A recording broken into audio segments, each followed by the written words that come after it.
Assalamualaikum warahmatullahi wabarakatuh. Dengan saya Ibu Dwi Novitasari dari Universitas Harapan Bangsa. Kita akan membahas tentang beberapa topik ya. Ada imunitas, kemudian ada aspek sosial psikososial, serta aspek spiritual pada lansia. Mari kita pelajari bersama. Tujuan pembelajaran kali ini diharapkan mahasiswa setelah mengikuti perkuliahan mampu memahami tentang aspek imunitas, sosial dan psikososial, serta spiritual pada lansia. Tentang aspek imunitas, jadi banyak kematian lansia itu disebabkan karena penyakit infeksi. Jadi penyebab kematian lansia nomor 2 adalah karena infeksi. Contoh penyakit infeksi pada lansia. Ada bronkitis, ada TB, nah yang seperti itu.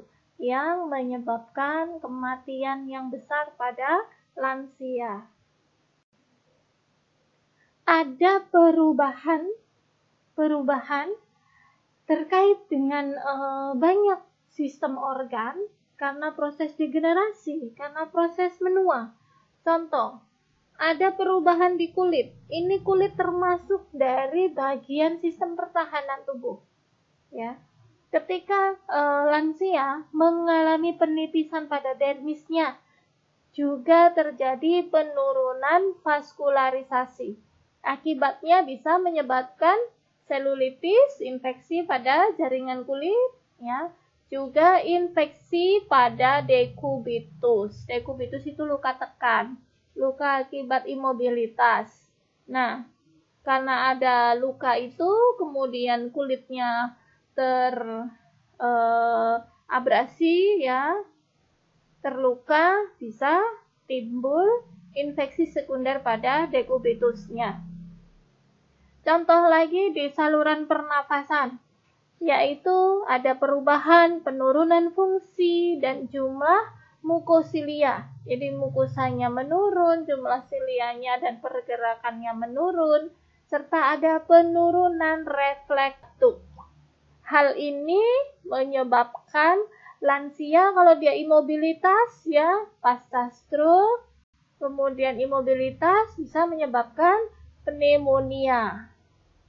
Contoh lain lagi ya, di GI tract, di gastrointestinal tract, peristaltik ususnya menurun. Peristaltik usus menurun, kemudian ada atrofi fili-fili usus.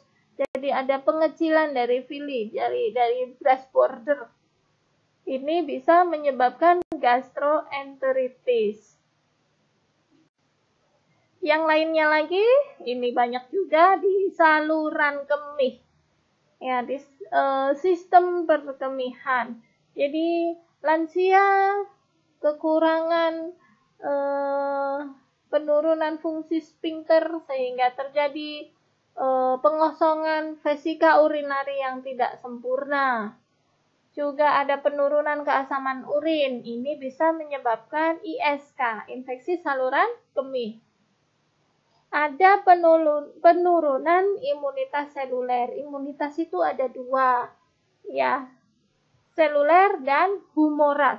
Kalau seluler berarti yang berwujud sel, ada sel T, sel B, kemudian ada makrofag, ada dendrit, neutrofil, basofil, nah seperti itu. Sel darah putih. Nah, sel darah putih atau imunitas seluler ini mengalami penurunan. Pada organ sistem imun, ya ada penuaan di timus, sehingga juga mempengaruhi produksi sel T yang menurun. Ini akan meningkatkan reaksi alergi. Beberapa penyakit gangguan autoimun bisa muncul pada lansia. Contohnya adalah asma, kemudian ada artritis, itu termasuk juga reaksi penyakit autoimun. ada respon proliferasi sel T yang menurun. Jadi proliferasi sel T digunakan untuk membuat sel memori, ya, untuk membuat pertahanan, tetapi ini menurun sehingga terjadilah penurunan sistem imun. Serta tidak hanya sel T helper ini, bagian dari sel T itu ada sel T helper dan sel T sitotoksik. Keduanya menurun kemampuan proliferasinya. Sehingga secara garis besar terjadi penurunan imunitas. Ada berkembangnya penyakit-penyakit kronis, contohnya diabetes, penyakit jantung koroner, hipertensi. Ini jelas mempengaruhi imunitas lansia. Ya, penyakit kronis akan menurunkan daya tahan tubuh lansia. Kondisi pemberat yang lainnya, contoh, lansia cenderung nafsu makannya berkurang, kemudian sering mengalami jatuh, kemudian ada inkontinensia, ketidakmampuan mengontrol bladder. Ya.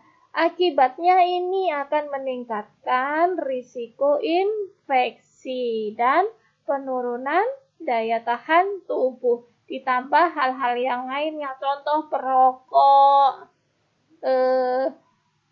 apalagi depresi, gangguan nutrisi, ya. Nah, ini akan semakin menurunkan daya tahan tubuh lansia. Contoh penyakit-penyakit infeksi pada lansia, ya, ada yang tertinggi kita lihat apa? Ada appendicitis. Ya. Ada appendicitis, ada ISK, TBC, ya, pneumonia, kemudian infeksi kulit. Ini mah banyak infeksi kulit. Dermatitis itu infeksi kulit. Endokarditis sedikit, kemudian ada meningitis, bakterialis, ya.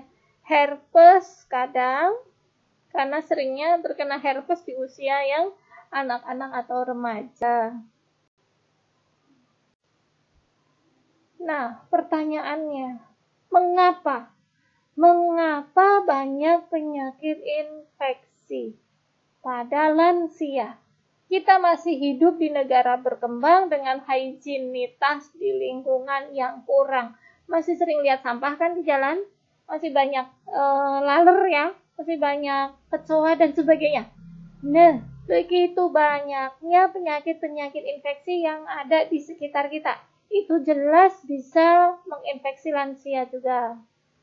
Kemudian tadi ada penurunan daya imunitas. Penurunan daya komunikasi. Ya, penurunan daya komunikasi, kemudian sehingga lansia menjadi jarang mengeluh.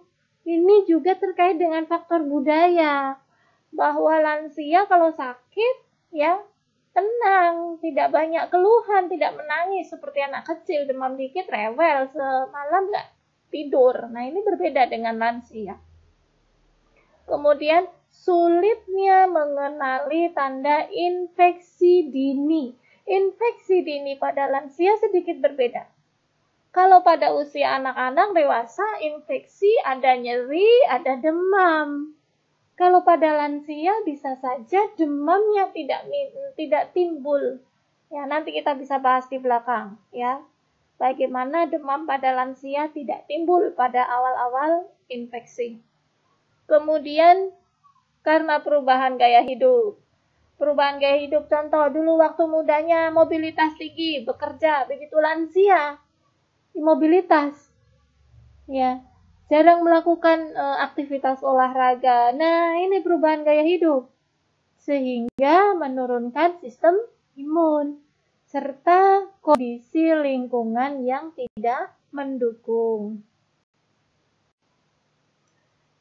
Kita bahas tentang ciri-ciri penyakit infeksi pada lansia. 1. Tidak ada febris. Nyaris 30-65% lansia dengan infeksi itu tidak mengalami febris. bahkan terkadang suhu di bawah 36 derajat. Malah pasiennya hipotermi. Keluhannya tidak khas. Kalau kita mengkaji lansia terjadi perubahan pola, maka bisa jadi lansia tersebut sedang sakit. Ya, ada konfusio, ada kebingungan, ada penurunan kesadaran, delirium, sampai koma, penurunan nafsu makan. Bisa kondisi onsetnya tiba-tiba. Badan menjadi lemas, perubahan tingkah laku. Contoh yang biasanya pergi ke masjid untuk sholat berjamaah, kok sekali waktu ini lansia tidak melakukan hal itu. Maka kita edukasi keluarga. Ketika ada perubahan tingkah laku, kaji ada masalah apa, adakah penyakit-penyakit infeksi atau penyakit yang lainnya. Bervariasinya tanda infeksi pada lansia ini harus menjadi kewaspadaan. Ya, kewaspadaan terhadap penyakit infeksi. Mengapa demikian? Karena infeksi ringan saja, contoh GE, contoh diare pada lansia itu bisa berisiko 3-10 kali lebih serius dibandingkan dengan usia lainnya, karena lansia cenderung hipotermi dan bisa berisiko kekurangan cairan. Itu bisa fatal menyebabkan kematian. Ini contoh adanya infeksi, ya, bisa menyebabkan fibrilasi atrium, bisa menyebabkan infeksi paru. Nah, dari fibrilasi atrium bisa edema paru. Edema paru, sesak bernafas, ya, gangguan pertukaran gas, meninggal. Atau dari infeksi paru bisa konfusio toksik, ya, jatuh, imobilitas, atau kondisi bed rest, dari jatuh fraktur. Komplikasi dari fraktur emboli, kematian. Atau dari bed rest. Bed rest jadinya kontraktur, atropi, ya, dekubitus. Kontraktur tahu ya, ada kekakuan pada muskuloskeletal karena posisi yang tidak berubah. Kemudian dekubitus. Akibat dekubitus, kembali lagi bisa infeksi. Sampai ke disabilitas permanen. Bagaimana cara kita mengenali, mendiagnosis penyakit infeksi pada lansia? Jadi perlu kewaspadaan dari keluarga, kita edukasi keluarganya tentang tanda-tanda penyakit infeksi pada lansia, terutama pada perubahan perilaku, ya, perubahan nafsu makan, kemudian tidak bisa tidur, ya, karena tadi penyakit infeksi pada lansia itu tidak ada tanda yang khas. Waspadai perubahan-perubahan yang terjadi secara akut. Segera lakukan pengkajian untuk menegakkan diagnosa. Ini terkait bagaimana febris itu tidak muncul pada infeksi lansia. Jadi karena sebab apa? Contoh, ada penurunan respon interleukin 1.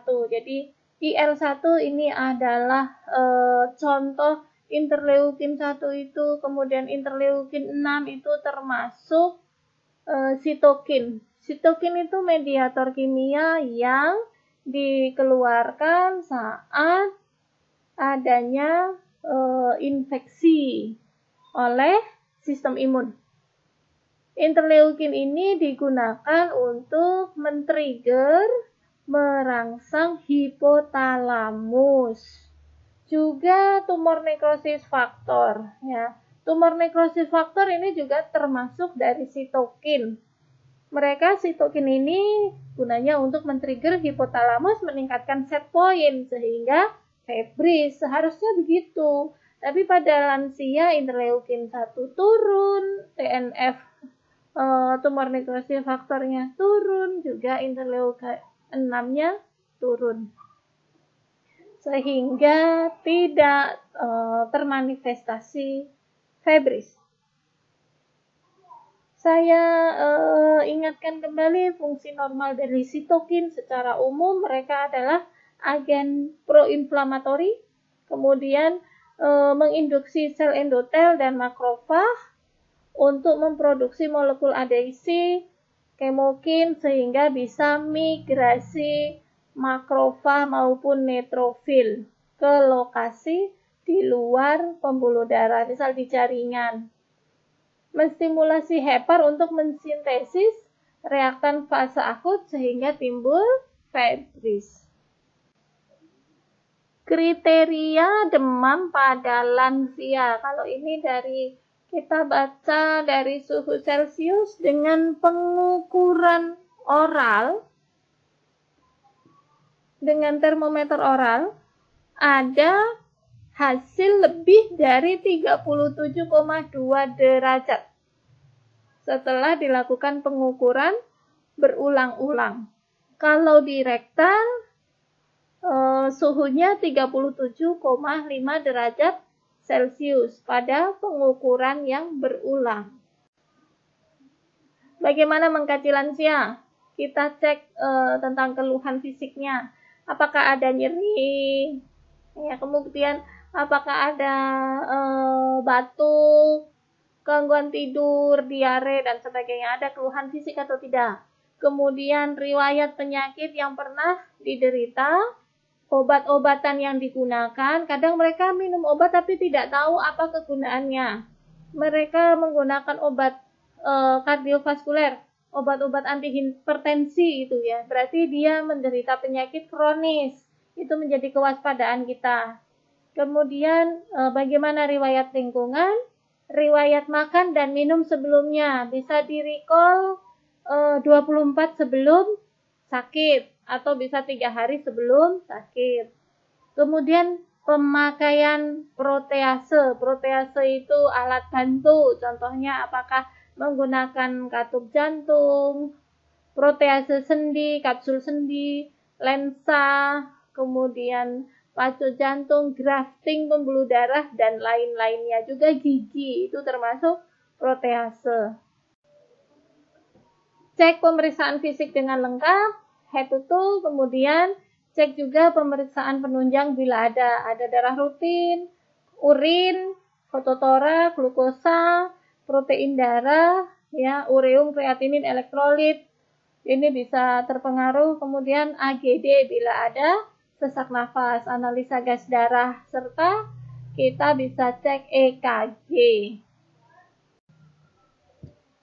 Selanjutnya kita membahas tentang seksualitas pada lansia.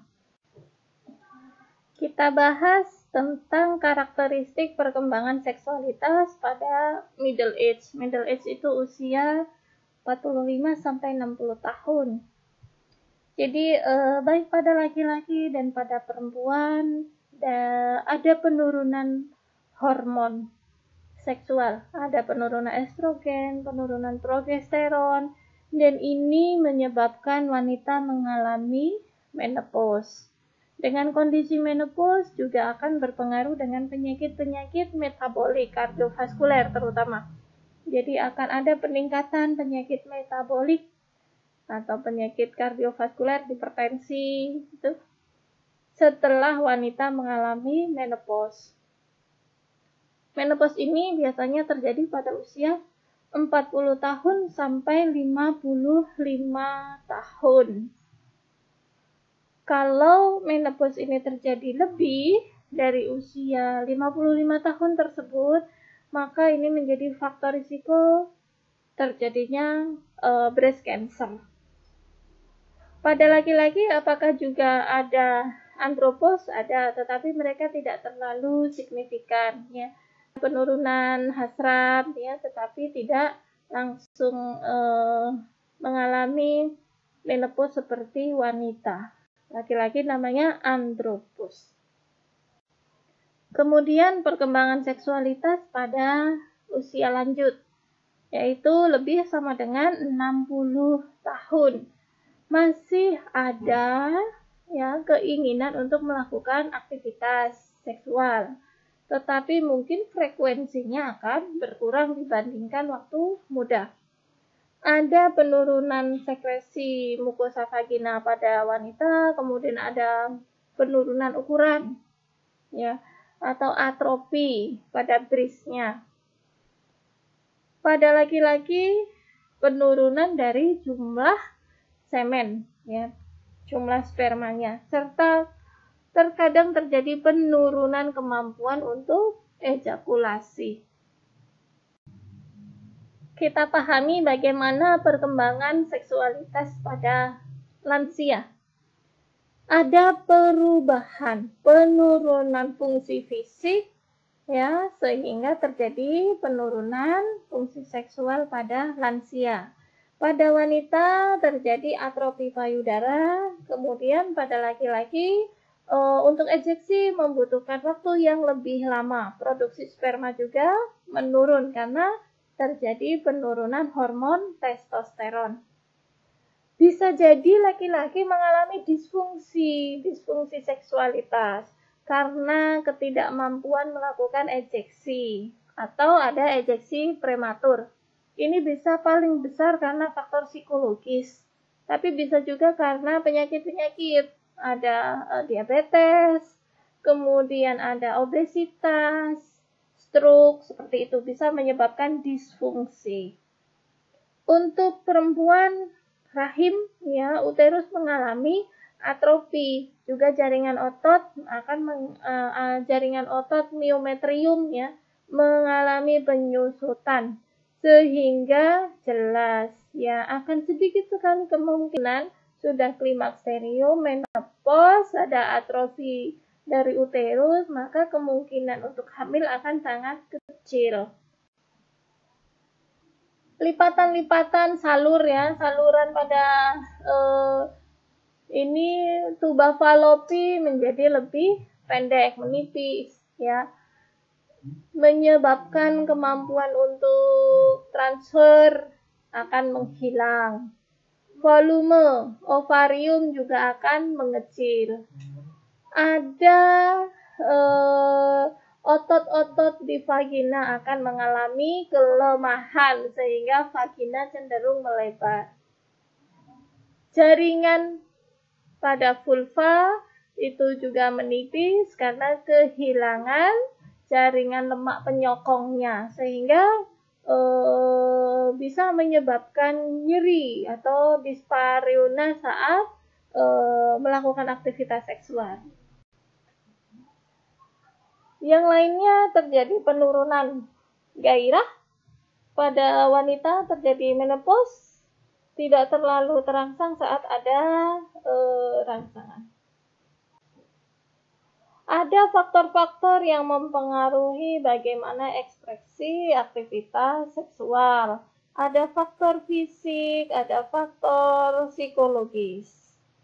Faktor fisik tadi karena penurunan dari fungsi-fungsi fisiknya. Kemudian psikologis seperti ketakutan, ansietas, depresi, perubahan orientasi seksual, serta body image dan lainnya. Ini yang berpengaruh terhadap ekspresi seksual. Ada faktor-faktor yang mempengaruhi bagaimana lansia mengekspresikan kebutuhan seksualnya. Jadi contohnya ada faktor sosiokultural, di mana ini memegang peranan yang penting dalam mengekspresikan sikap. Contoh, banyak di Jawa, sambil diingat nanti kakek neneknya, ya, budaya Jawa ketika sudah lansia mereka akan berbeda kamar, mereka tidak akan satu kamar, ya. Jadi seperti bahwa aktivitas seksual itu adalah hal yang tabu, berbeda dengan budaya Barat. Jadi budaya Barat ketika lansia mereka merasa lebih enjoy dalam melakukan hubungan karena tidak ada kekhawatiran kehamilan.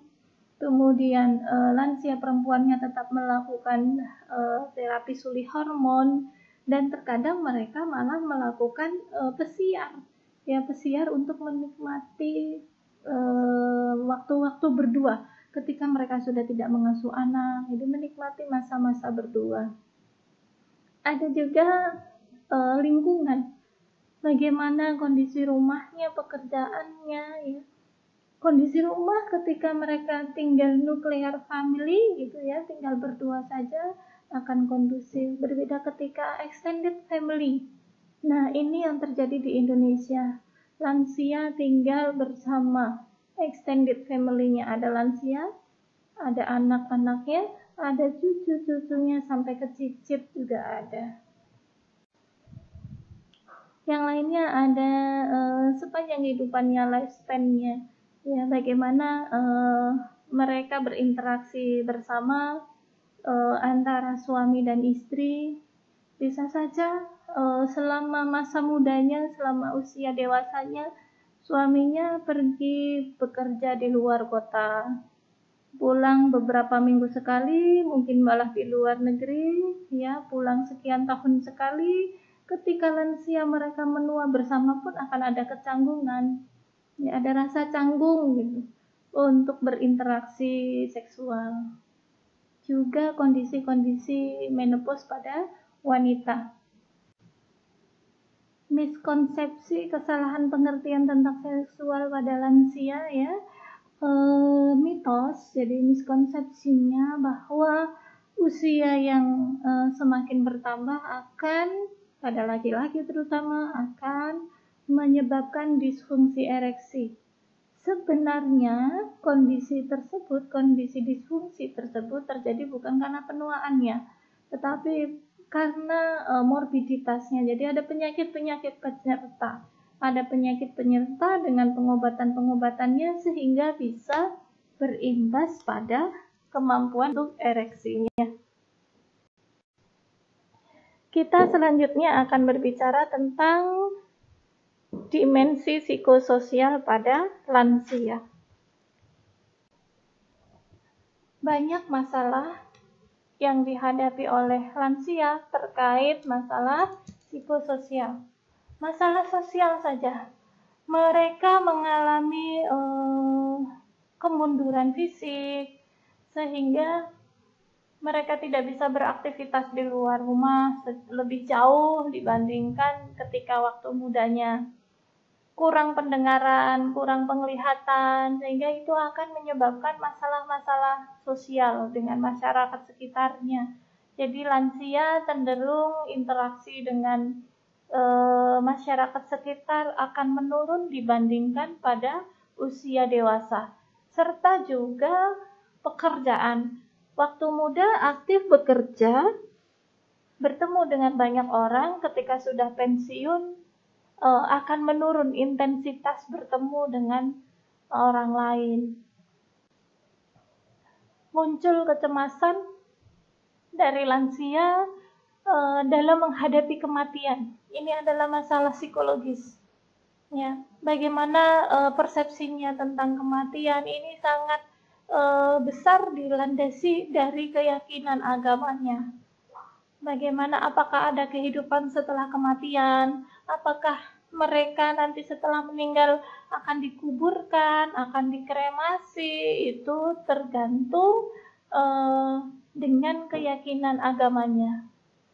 Kecemasan dalam menghadapi kematian ini akan semakin membuat lansia tidak siap. Lansia tidak siap untuk menghadapi kematian. Ada cerita seorang pengusaha kaya dari luar, ya, dia tidak siap dengan kematian. Dia ingin hidup selamanya, ya. Maka dia melakukan proyek dengan fakultas kedokteran di kotanya. Lansia ini usia 70 tahun, ya, melakukan proyek dengan fakultas kedokteran di kotanya untuk mengawetkan tubuhnya. Jadi dia ingin diawetkan sekitar 30 tahun, ingin bangun lagi setelah 30 tahun mendatang, karena dia tidak siap dengan kematiannya. Dengan teknologi pada zaman itu, ya, dengan chiropraktik, dengan pembekuan, dengan zat-zat tertentu, tetap tidak menghidupkan jasadnya yang memang sudah meninggal. Ada rasa cemas terhadap kematian ini juga disebabkan oleh pertanyaan dalam dirinya. Jadi pertanyaan dalam dirinya bertanya, apa itu kematian, ya? Apa yang terjadi sesudah proses kematian? Kemudian kekhawatiran bagaimana anaknya, bagaimana istrinya, ya, keluarga yang ditinggalkan. Serta merasa bahwa tempat yang akan dikunjungi, ya, kehidupan setelah kematian itu adalah sesuatu yang buruk. Bisa juga refleksi diri, merasa tidak siap, cemas dengan kematian karena dia memikirkan kehidupannya selama ini. Apa yang telah diperbuat selama kehidupannya, apakah itu baik, apakah itu buruk, itu yang menyebabkan rasa cemas pada kematian. Bagaimana kesiapan lansia menghadapi kematian? Ya, ada lansia yang telah siap, lansia yang telah siap untuk menghadapi dan menerima kematian. Terkadang ini tidak lepas dari religinya, ya, aspek spiritualitasnya. Ada yang bercita-cita, saya ingin mati seperti tokohnya, saya ingin mati tidak melebihi usia dari Nabi Muhammad misalnya. Ya. Dia telah siap, dia telah mempersiapkan diri untuk mencapai usia itu, bahwa saya akan mati ketika usia saya 60 sekian tahun. Ya. Nah, dia siap menerima kematian dan tidak menyesali kehidupannya, ataupun tidak takut ketika kematian nanti akan benar terjadi. Dia mempersiapkan. Ya, mempersiapkan. Ini dipengaruhi oleh aspek psikologisnya, aspek sosial, aspek fisik, dan jelas terbesar adalah aspek spiritual. Yang terakhir kita bahas tentang spiritual pada lansia. Ini adalah tentang hubungan yang memiliki dua dimensi. Dimensi apa saja? Dirinya dan lingkungannya. Jadi hablum minannas, hablum minallah. Jadi dirinya dengan lingkungannya secara horizontal dan dirinya dengan Tuhannya secara vertikal. Hubungan yang memiliki dimensi-dimensi berusaha menjaga keharmonisan, keselarasan dengan dunia luar. Ini menghadapi stres emosional, penyakit fisiknya, dan kecemasan kematian. Perilaku dari seorang individu menjadi seorang yang spiritual berarti seseorang yang terbuka, ya, memberi penuh kasih, bukan seseorang yang tertutup, cemas, ya, kemudian marah, tidak ada belas kasih. Nah, itu bukan cerminan seseorang dengan spiritual yang baik. Spiritual yang sehat pada lansia dapat membantu lansia dalam menjalani kehidupan dan mempersiapkan dirinya untuk menghadapi kematian. Lansia yang memiliki iman dan kesadaran bahwa kematian akan membawa mereka kembali kepada Tuhan, kepada Allah, akan membuat mereka menerima, ya, mempersiapkan menerima kematian yang akan datang, bahwa itu bagian dari takdirnya, bagian yang harus dilewati dari fase kehidupannya.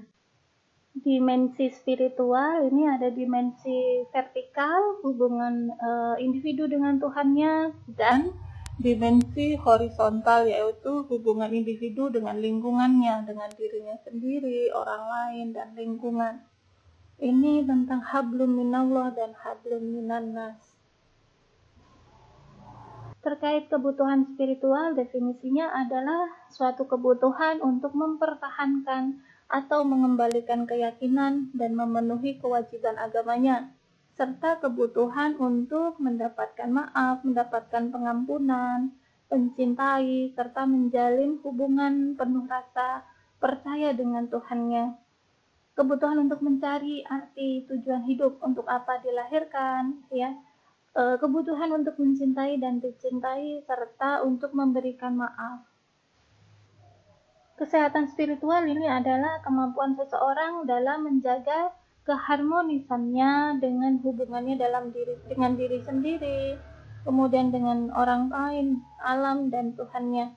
Semakin tinggi spiritualitas seseorang, maka semakin besar kemampuannya dalam menghadapi konflik atau masalah. Kesehatan spiritualitas yang baik ini berguna untuk membantu lansia menghadapi kenyataan hidupnya, kemudian lansia berpartisipasi dalam mengisi hidupnya, meningkatkan harga diri, membantu lansia menerima kematian sebagai sesuatu yang tidak dapat dihindari, bahwa ini adalah bagian dari takdirnya. Lansia yang memiliki keyakinan yang kuat terhadap Tuhan akan memiliki keberanian ketika berhadapan dengan kematian dan sakit. Faktor yang mempengaruhi kesehatan spiritual ada faktor agama, keluarga, kemudian krisis dan perubahan, ada tahap perkembangan lansianya, kemudian terpisah dari ikatan spiritual, pengalaman hidup sebelumnya, isu moral terkait dengan terapi, serta latar belakang etnis dan budayanya. Faktor kesehatan taraf kesehatan spiritualitas ini tercermin dari cara seseorang mengekspresikan rasa syukur dengan bentuk pujian, kemudian pengabdian, penyembahan kepada Tuhannya, serta perbuatan yang baik sesuai dengan norma-norma masyarakat dan agamanya. Mungkin demikian saja dari saya terkait topik ini. Silahkan pelajari dari berbagai sumber yang lainnya. Semoga menjadi ilmu yang bermanfaat. Mohon maaf bila ada ilmu yang salah. Kita akhiri. Wassalamualaikum warahmatullahi wabarakatuh.